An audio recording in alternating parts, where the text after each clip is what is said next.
In today's video, I'm going to teach you how to create a stylish blur effect in Framer.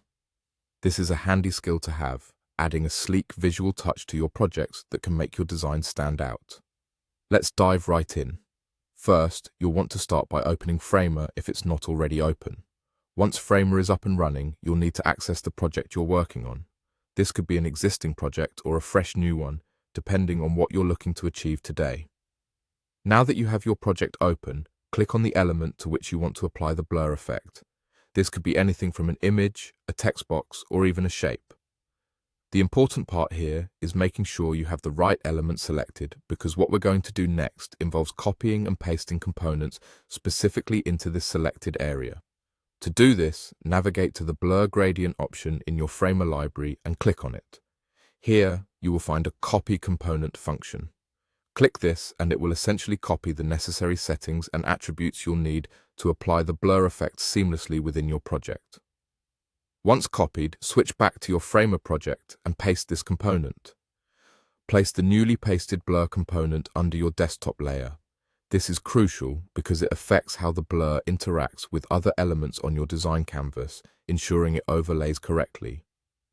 Next, you need to adjust the position to 0. By setting it to 0, you're resetting its position to align perfectly with the designated element's starting point. Similarly, adjust the width to a full 100%. This ensures that the blur effect extends across the entire element width, keeping consistent coverage and aesthetic throughout. Now here's something important. You'll see an option to select the type as Fixed. What this does is allows the blur effect to stay in place, giving a stable and consistent look when you preview and view the final design product.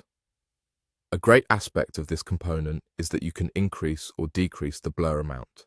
This feature offers creative control, allowing you to decide just how intense or subtle you want your blur to be. It's a wonderful way to make sure the final look aligns with your creative vision and design needs.